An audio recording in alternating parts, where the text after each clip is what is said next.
ጤና ይስጥልኝ የተከበራችሁ ኢቫንጀሊካል ቲቪ ተመልካቾቻችን የኢየሱስ ምን ይላሉ የተሰኘው ፕሮግራማችን ነው።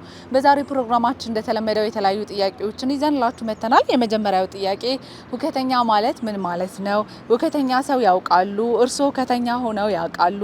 ሁከተኛ ሰው ቢያጋጥሙት ደግሞ ምን ያደርጋሉ? የሁከተኛ ሰው መጨረሻ ምንድናቸው? የሚሉ ጥያቄዎች ናቸው። እናንተም በቤታችሁ ናችሁ እንግዲህ በዚህ ጥያቄዎች ላይ ከወዳጅ ዘመዶቻችሁ ጋር ልትወያዩበት ትችላላችሁ። አብራችሁን ቆዩ።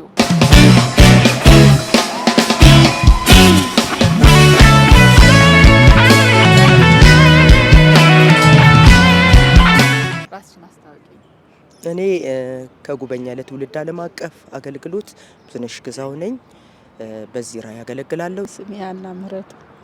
እሺ ዓለም ዘውድ ጸጋ ይባላለሁ። ነገደ ወልደ ሰንበት ይባላለሁ። የጉበኛ ለትውልድ ዓለም አቀፍ አገልግሎት የራዕይ ተቀባይና መሪ ነኝ።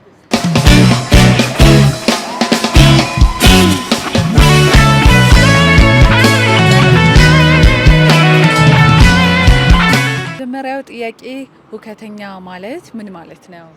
የሚረብሽ ሁከተኛ ማለት የሰውን ሰላም የሚረብሽ ያልተረጋጋ እሱ ደግሞ ካለመረጋጋቱ ሰፈሩን ጎረቤት የሚረብሽ በቃ ሰላም የሌለው ሰላም ያጣ።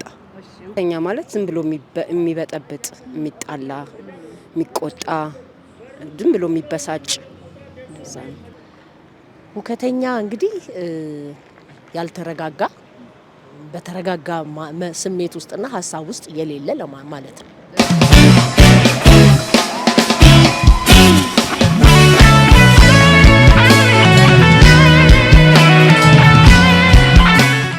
ሁከተኛ ሰው ያውቃሉ? አሉ አልፎ አልፎ ገጥሞኛል። ግን እንደዚህ አይነቱን ሰው በትዕግስት በቃ በትዕግስት በፍቅር ያው ጥበብ ይጠይቃል ይህን ሰው ለማረጋጋት። አዎ አውቃለሁ። ምን አይነት ሰው አሉ? በጎረቤት የሚረብሹ፣ ስትጸልይ የማይወዱ፣ ሲያውሽ የሚበሳጩ ሊኖሩ ይችላሉ። አዎ አሉ፣ በዙሪያችን አሉ። ሁከተኛ ሰው እንግዲህ ሁከተኛ ሰው ያለነው እንግዲህ በወደቀ ዓለም ውስጥ ነው ያለነው እና በአዳም ኃጢአት ምክንያት ምድር ያው በወደቀ ዓለም ውስጥ ስላለ እንግዲህ ትውልዱ ያለ ክርስቶስ የሆነው ሕዝብ ሁሉ በብዙ ሁከት ውስጥ ዓለም ውስጥ ስላለ ብዙ የሚያወከው ነገር ውስጥ ያለ ህብረተሰብ መካከል ውስጥ ነው ያለነው። ብዙ ሕዝብ ሊኖር ይችላል።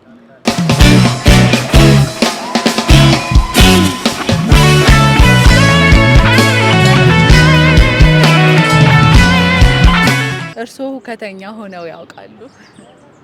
ያው አንዳንድ ጊዜ እንትን ልትይ ትችያለሽ። እኔ ክርስቶስ ያው በፊት ልጅ ሆኜ ያው አንዳንድ እንትን ትያለሽ። ግን ያው እኔ ክርስቶስ አድኖኛል።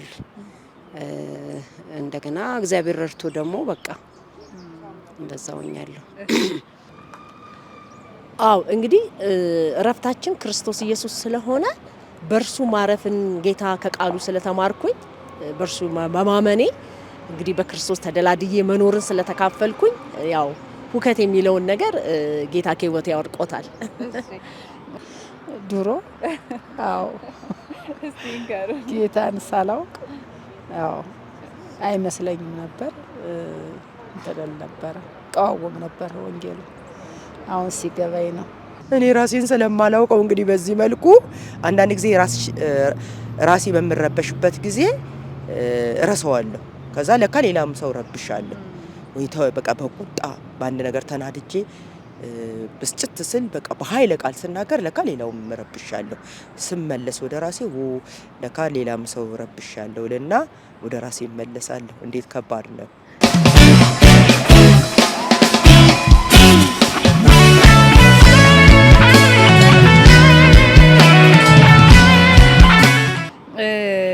ሁከተኛ ሰው ቢያጋጥምሽ ምን ታደርጊያለሽ? ሁከተኛ ሰው ቢያጋጥመኝ እንግዲህ አንደኛ ጌታ ኢየሱስ ሲናገር እኔ የምሰጣችሁ ሰላም ዓለም እንደሚሰጣችሁ አይደለም ይላል።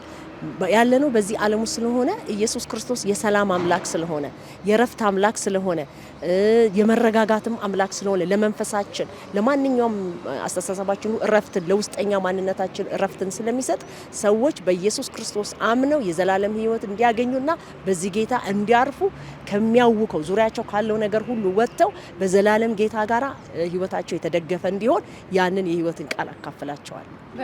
እንግዲህ የማደርገው በተቻለ መጠን ይህንን ሰው በወንጌል የሰላም አለቃ ስለሆነ ያስኩት ወንጌል የሰላም ወንጌል ስለሆነ በዚህ ወንጌል እንድደርሰው ማለት እንድደርሰው እና በፍቅር ለማሸነፍ ያቅሜን እተጋለሁ።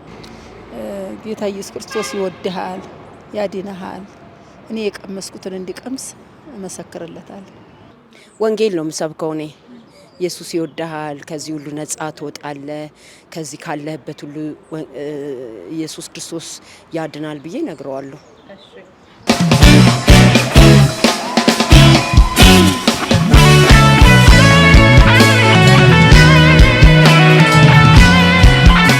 የመጨረሻው ጥያቄ ሁከተኛ ሰው መጨረሻው ምንድን ነው?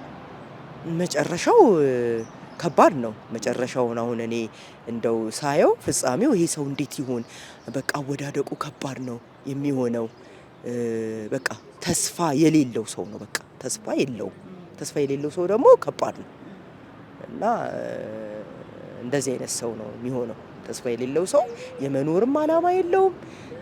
ልዩ ልዩ በህይወቱ ላይ አላማ ቢስ ነው። እንደዚህ አይነት ሰው እንግዲህ ከባድ ነው። አመሰግናለሁ።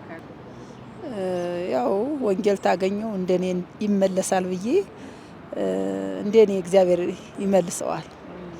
ጸልይለታለሁ፣ ጌታን እንዲቀበል ጸልይለታለሁ። ጌታ ካገኘው በኋላ መልካም ሰው ሆኖ ጌታን ያገለግላል። ለአይምሮ ጥሩ አይደለም፣ ለሱ ጥሩ አይሆንም። ግን ምንድነው ያው ወንጌል ስንሰብከው ነፃ ሊሆን ይችላል። እንደገና ደግሞ ወደ አይምሮ ሊመለስ ይችላል። ጤና ሊሆን ይችላል። ምክንያቱም የእግዚአብሔር ቃል ነፃ ያወጣል ብዬ ነው የማስበው። እሺ አው እንግዲህ ይሄንን እንግዲህ አንደኛ የምናየው ነገር እንግዲህ ሁከተኛ ሰው ያላረፈ ማንነትን ነው የሚያሳየው። እንግዲህ ነው ሁከት ያለበት ሰው ያልተረጋጋ ማንነት ነውና ሰው ደግሞ እኔ የማየው ከዘላለም አንጻር ነው። ሰው በክርስቶስ ኢየሱስ ካላረፈ ህይወቱ በዚህ እውነት በክርስቶስ ኢየሱስ ምክንያቱም ጌታ ኢየሱስ ክርስቶስ ሲናገር እኔ እውነት ህይወትም መንገድም ነኝ ይላል። የዘላለም መንገድ ነው፣ የዘላለም እውነት ነው። በክርስቶስ ኢየሱስ ያለው እውነት ደግሞ ረፍትና ጸጥታ መረጋጋት ያለበት መንፈስ ስለሆነ ሰው ከዚህ ህይወት ከራቀ ደግሞ በዘላለም ሞት ባርነት ፍርሃት ውስጥ ነው የሚገባው። ስለዚህ ሰዎች ከዚህ እንዲያመልጡ ደግሞ ጌታ ኢየሱስን እንዲያምኑና የዘላለም ህይወት እንዲቀበሉ የመጨረሻ ሐሳብ ይሆናል። አመሰግናለሁ ካለሽ